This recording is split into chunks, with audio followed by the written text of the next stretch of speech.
আসসালামু আলাইকুম রহমতুল্লাহি ওবরাকাত। আলহামদুলিল্লাহ, আশা করি আপনারা সকলেই ভালো আছেন। দিনী আলোচনায় আপনাদের সবাইকে স্বাগতম।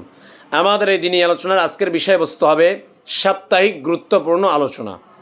তো আজকে এই সাপ্তাহিক গুরুত্বপূর্ণ আলোচনায় যে আলোচনাটা থাকতেছে সেটা হচ্ছে কোরআনে বর্ণিত পথই হলো সহজ সরল পথ। কোরআনে আল্লাহ পাক রব্বুল আলামিন যে পথগুলো বাতলে দিয়েছেন এগুলোই হচ্ছে সরল সহজ পথ। এই পথেই আমাদেরকে চলতে হবে, এই পথেই আমাদেরকে চলতে হবে, এই পথের বাইরে আমাদের চলার কোনো সুযোগ নাই। যেমন আল্লাহ পাক রব্বুল আলামিন সূরা আনআমের 153 নম্বর আয়াতে রব্বুল আলামিন বলেন, ওয়া ইন্না সিরাতি মুস্তাকিমান ফাত্তাবিউহু। আল্লাহ পাক রব্বুল আলামিন বলেন, স্মরণ রাখবে, সিরাতি মুস্তাকিমান ফাত্তাবিউহু, এটাই আমার পথ, অর্থাৎ কোরআনে বর্ণিত যে পথ আছে এই পথটাই আমার পথ। মুস্তাকিমান, যা সরল সোজা পথ, এটা অবক্র পথ, এটা সরল সোজা পথ, এটার ভিতরে কোনো কি নেই, বক্রতা নাই, এটার ভিতরে কোনো খুঁত নাই। ফাত্তাবিউহু, সুতরাং তোমরা এ পথেই চলো। আল্লাহ পাক রব্বুল আলামিন বলতেছেন যে কোরআনে বর্ণিত যে সরল সহজ পথের কথা বলা হয়েছে এটাই আমার পথ, এটাই আমার সরল সহজ পথ, এটাতে কোনো বক্রতা নেই, এ পথ বক্র পথ নয়, এ পথ সহজ সরল পথ, এ পথেই তোমরা চলো। এরপর আল্লাহ পাক রব্বুল আলামিন বলেন, ওয়ালা তাত্তাবিউস সুবুলা ফাতাফাররাকা বিকুম আন সাবিলিহি। আল্লাহ পাক রব্বুল আলামিন বলেন, আমার এই কোরআনে বর্ণিত সহজ সরল পথ ব্যতীত আরও বহু পথ আছে। এই অন্যান্য যে পথ আছে এই অন্যান্য পথে তোমরা চলো না, এই অন্যান্য পথকে তোমরা পরিহার করো, এই অন্যান্য পথে তোমরা চলো না। যদি চলো অন্যথা সে পথগুলো তোমাদেরকে তার অর্থাৎ আল্লাহ তাআলার পথ থেকে বিচ্ছিন্ন করে দিবে। তোমরা যদি এই কোরআনে বর্ণিত সহজ সরল পথকে বাদ দিয়ে অন্যান্য যে পথগুলো আছে এগুলোতে যদি তোমরা চলাফেরা করো, এগুলোতে যদি তোমরা চলো, তাহলে এই পথগুলো তোমাদেরকে আল্লাহ তাআলার সরল সহজ পথ থেকে বিচ্ছিন্ন করে দিবে। এবার আল্লাহ পাক রব্বুল আলামিন বলেন, যালিকুম ওয়াসাকুম বিহি লাআল্লাকুম তাত্তাকুন। আল্লাহ পাক রব্বুল আলামিন বলেন যে আল্লাহ তাআলা তোমাদেরকে এর জোর নির্দেশ দিচ্ছেন, এই আল্লাহ তাআলার সরল সহজ পথে চলো। কোরআনে বর্ণিত যে পথ আছে এটাই আল্লাহ তাআলার পথ, এই সহজ সরল পথে তোমরা চলো। আল্লাহ পাক রব্বুল আলামিন এই কথাটাই, এই আদেশটাই আমাদেরকে জোর নির্দেশ দিচ্ছেন এই কথাটার উপরে। এবং আল্লাহ পাক রব্বুল আলামিন বলেন, লাআল্লাকুম তাত্তাকুন, যেন তোমরা অন্যান্য পথ থেকে বেঁচে থাকতে পারো, যেন তোমরা অন্যান্য পথ থেকে বেঁচে থাকো। এই জন্য আল্লাহ তাআলা যে বললেন যে এটাই আমার পথ, সরল সহজ পথ, এই পথের উপর আল্লাহ তাআলা জোর নির্দেশ দিচ্ছেন আমাদেরকে যেন আমরা এই পথকে অবলম্বন করি, এই পথে আমরা চলি। কারণ যদি আমরা এই পথে না চলি তাহলে আমাদেরকে অন্যান্য যে পথ আছে এগুলো আমাদেরকে আল্লাহ তাআলার পথ থেকে বিচ্ছিন্ন করে দিবে, যেটা আমাদের সমাজে একদম পরিলক্ষিত। তো আল্লাহ পাক রব্বুল আলামিন এই আয়াত দ্বারা আমাদেরকে বুঝাইলেন যে কোরআনে বর্ণিত যে পথগুলো আছে এটাই সরল সহজ পথ, এই পথেই আমাদেরকে চলতে হবে। এর বাহিরে যদি আমরা অন্য কোনো পথে চলি, কোরআন এবং হাদিস বাদ দিয়ে অন্য কোনো পথকে আমরা অনুসরণ করি, অন্য কোনো পথ আমরা অবলম্বন করি, তাহলে সেটা নিঃসন্দেহে আমাদেরকে আল্লাহ তাআলার সরল সহজ পথ থেকে আমাদেরকে বিচ্ছিন্ন করে দিবে। যেমনটা তাকবিয়াতুল ঈমানের মধ্যে হযরত মাওলানা শাহ ইসমাইল শহীদ রহমাতুল্লাহ আলাইহি তিনি সুন্দরভাবে ব্যাখ্যা করেছেন তাকবিয়াত তাজকিরুল ইখওয়ানের 92 নম্বর পৃষ্ঠায়। সেটা কি? হযরত মাওলানা শাহ ইসমাইল শহীদ রহমাতুল্লাহ আলাইহি বলেন যে বর্তমানে আমাদের মানুষদের বড়ই আফসোস, মানুষদের ব্যাপারে বড় আফসোস লাগে যে মানুষ কোরআন হাদিসের পথ পরিহার করে অন্যান্য ভ্রান্ত পথ অবলম্বন করছে বর্তমানে। এটা ইসমাইল শহীদ রহমতুল্লাহ আলাইহি তিনি যখন কিতাব লিখেছেন তখন লিখেছেন যে আফসোস, বর্তমানে মানুষরা আল্লাহ তাআলা এই কথা বলার পরেও তারা বিভিন্ন পথ অবলম্বন করতেছেন, আফসোস, আল্লাহ তাআলা কোরআন এবং হাদিস বাদ দিয়ে। আর আজকে তো সে যখন লিখে গেছে তার অনেক বছর পরে আমরা, তাহলে আমাদের কি অবস্থা হচ্ছে বর্তমানে। তিনি আরও বলেন যে ইসলামের 5টি আরকানের কোনো একটি পরিত্যাগ করা ও আল্লাহর ইবাদত না করা নাস্তিকদের প্রথা। ইসলামের যে আরকানগুলো আছে এই আরকানের এই পথগুলো অবলম্বন না করে কোনো একটিকে পরিত্যাগ করে আল্লাহর ইবাদত না করা, এটা নাস্তিকদের প্রথা, এটা নাস্তিকরা করে, যারা আল্লাহ তাআলাকে বিশ্বাস করে না, যারা আল্লাহ তাআলার সৃষ্টিকে বিশ্বাস করে না, তাদের এই প্রথা। অতএব যারা ইসলামের আরকান যে কোনো একটাকে বাদ দিয়ে যারা ইবাদত না করে তারা নিশ্চয়ই নাস্তিকদের এই প্রথা অবলম্বন করতেছে। তাহলে আল্লাহ তাআলার ওই সহজ সরল পথে তারা নেই, তারা বিচ্ছিন্ন হয়ে গেছে।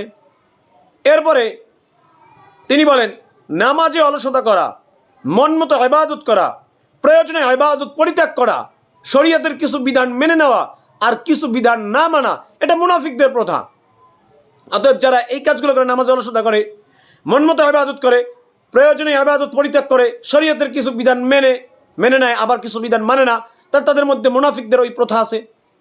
এরপর তিনি বলেন, কবরের উপর মসজিদ বা গম্বুজ বানানো, কবরকে উঁচু বা নিচু বানানো, বুজুর্গ ব্যক্তিদের সম্পর্কে ধারণা করা যে তারা আল্লাহর সাথে মিশে একাকার হয়ে গেছে, নাউজুবিল্লাহ, বা আল্লাহ তাদের মাঝে অনুপ্রবেশ করেছেন, নাউজুবিল্লাহ, এসব কিছু খ্রিস্টান ও হিন্দুদের প্রথা। এই প্রথা আমাদের মধ্যে অবশ্যই আছে, বহু লোকের মাঝে এই প্রথাগুলো আছে। এরপরে তিনি আবার বলেন যে মৃতদেরকে নিজেদের প্রয়োজন পূরণকারী মনে করা, তাদের জন্য মান্যত মানা কুরাইশ বংশের কাফেরদের প্রথা। এই যারা এই কাজগুলো করে তারা কুরাইশ বংশের যে কাফেররা ছিল তাদের এই প্রথাটা তারা অবলম্বন করতেছে। এরপরে আবার বলেন, বাপ দাদা অর্থাৎ পূর্বপুরুষদের রসম রেওয়াজের উপর চলা পূর্ব যুগের কাফেরদের এবং হিন্দুদের প্রথা। পূর্ব যুগের কাফেররা এবং হিন্দুরা তারা তাদের বাপ দাদা পূর্বপুরুষদের রসম রেওয়াজের উপর চলতো। যেভাবে আমাদের সমাজেও দাবি করে তারা বড় আলেম, বড় বুজুর্গ, দাবি করে তারা ইসলাম একসময় টিকায় রাখছে, কিন্তু আমি তো দেখতেছি আমার ব্যক্তিগতভাবে বা বহু আলেমরা দেখতেছে তারা তাদের পূর্বপুরুষদের কিছু রসম রেওয়াজ যেগুলো বেদাত সম্পূর্ণ, শরীয়তের মধ্যে সম্পূর্ণ বেদাত, এবং এই বেদাতের কারণে আলেমদেরকে তুচ্ছ-তাচ্ছিল্য করে। হ্যাঁ, তারা বলে যে আমাদের কাছে কেউ আমরা কারো কাছে, আমাদের কাছে সবাই আসে। এই অহংকারী কিছু লোক আছে যারা পূর্বপুরুষ বাপদাদাদের এই রসম রেওয়াজ কে অবলম্বন করে। তা আপনারা মনে করেন তাদের মধ্যে কাদের প্রথা আছে? এরপরে তিনি হযরত মাওলানা শাহ ইসমাইল সাহেব রহমতুল্লাহ বলেন যে লৌকিকতা করা, সম্মান প্রদর্শনে সীমা অতিক্রম করা ও বাহ্যিক আচার আচরণে বাড়াবাড়ি করা, এটা অনারবদের প্রথা। এগুলো যাদের মধ্যে আছে তারা অনারবদের প্রথা অবলম্বন করতেছে। এরপর তিনি বলেন, বংশ মর্যাদার গৌরব করা, মৃতের শোকে কান্নাকাটি করা, শোক প্রকাশ করে চিৎকার করা, মুখে আঁচড় কাটা, কাপড় ছিঁড়ে ফেলা, চিল্লা ফাল্লা করা, এটা পূর্ব যুগের কাফিরদের প্রথা। এই প্রথাটা যারা করে, এই নিয়মগুলো যারা করে, এই কাজগুলো যারা করে, তারা পূর্বে কাফেরদের যে প্রথা আছে তাদের প্রথাটাকে তারা অবলম্বন করতেছে। এরপরে তিনি বলেন, বিধবার দ্বিতীয় বিবাহের দূষণীয় মনে করা, বিয়ে শাদীতে ফুলের মালা বা মতির মালা ব্যবহার করা, দাড়ি মুন্ডিয়ে ফেলা, দুই ঈদে কোলাকুলি করা, শবে বরাতে আলোকসজ্জা করা, গাধা খচ্চর বা উটে চড়াকে দূষণীয় মনে করা, শুভ অশুভের ভবিষ্যদ্বাণী নেওয়া, নির্দিষ্ট তারিখ সময় বা দিনকে শুভ অশুভ হওয়ার বিশ্বাস করা, বুজুর্গ ব্যক্তিদের মূর্তির সম্মান করা, মৃতের তৃতীয়, দশম ও 40তম দিনে বা বৎসর পূর্তিতে অনুষ্ঠান করা, বসন্ত রোগের কারণে দুর্গা বা অন্য কোনো মূর্তির পূজা করা, মিথ্যা কথা বলা, মূর্তি পূজার ন্যায় তাজিয়া, পতাকা, কোনো চিহ্নের বা রসুলের পদচিহ্নের তাজিম করা, এটা হিন্দুদের প্রথা। এই প্রথাও আমাদের সমাজে কিন্তু আছে, আফসোস। এটা তো তাকবিয়াতুল ইমানে তিনি হযরত মাওলানা শাহ ইসমাইল সাহেব রহমতুল্লাহ তিনি অনেক বছর আগে এটা লিখে গেছেন, তখনই তাদের এই প্রথাটা ছিল। কিন্তু তাহলে আমরা এত বছর পরে আমাদের অবস্থা কি হচ্ছে? এরপরে তিনি বলেন, ইমামদের, আলেমদের, মৌলবাদীদের এবং দরবেশদের নিজস্ব কথাকে আল্লাহর কথা বরাবর মনে করা এবং তাহকিক ও তত্ত্ব তালাশ না করে তা মেনে চলা, এটা ইহুদি ও খ্রিস্টানদের পথ। এটা তো এই কয়েকটা পথের কথা হযরত মাওলানা শাহ ইসমাইল সাহেব রহমতুল্লাহ আলাইহি তিনি বলেছেন যে এগুলো আমাদের সমাজে, আমাদের লোকদের মধ্যে এগুলো অনুপ্রবেশ করেছে এবং এর মধ্যে আমাদের সমাজে আছে। তো আল্লাহ পাক রব্বুল আলামিন বললেন যে এই যে প্রথাগুলো আছে এগুলো বিভিন্ন ধরনের প্রথা, এগুলো বক্রপথ। এগুলো যদি তোমরা অবলম্বন করো তাহলে এই বক্রপথগুলো তোমাদেরকে আমি আল্লাহর সহজ সরল পথ থেকে লাঞ্ছুত করে দিবে, তোমাদেরকে বিচ্ছিন্ন করে দিবে। এজন্য আমাদেরকে আল্লাহ পাক রব্বুল আলামিন যে বললেন যে এটাই আমার পথ, কোরআনে বর্ণিত যে পথটা এটাই সহজ সরল পথ, এই হাদিসে বর্ণিত পথগুলো এটাই সহজ সরল পথ, এই পথকে তোমরা অনুসরণ করো, নতুবা ভিন্ন যে পথগুলো আছে এগুলোকে যদি তোমরা অনুসরণ করো তাহলে তোমরা বিচ্ছিন্ন হয়ে যাবা। তাই আমাদেরকে ভিন্ন মতদর্শ, ভিন্ন যে পথগুলো আছে, ভিন্ন যে রসম রেওয়াজগুলো আছে এগুলোর থেকে আমাদেরকে বেঁচে থাকতে হবে, এগুলোকে পরিহার করতে হবে। যদি পরিহার করতে পারি তাহলে এবং কোরআন এবং হাদিস অনুযায়ী যদি আমরা চলতে পারি, তাহলে আমরা আশা করা যায় যে আল্লাহ তাআলার সহজ সরল পথ, যেই পথের কথা কোরআনে কারীমের মধ্যে বলেছেন, সেই পথে আমরা চলতে পারবো। আল্লাহ পাক রব্বুল আলামিন আমাদের সবাইকে আল্লাহ তাআলার বর্ণিত, আল্লাহ তাআলার নাযিলকৃত হাদিসে বর্ণিত সহজ সরল পথ অনুসরণ করে নিজেদের ঈমানটাকে পরিপূর্ণ করার তৌফিক দান করুক। আমিন।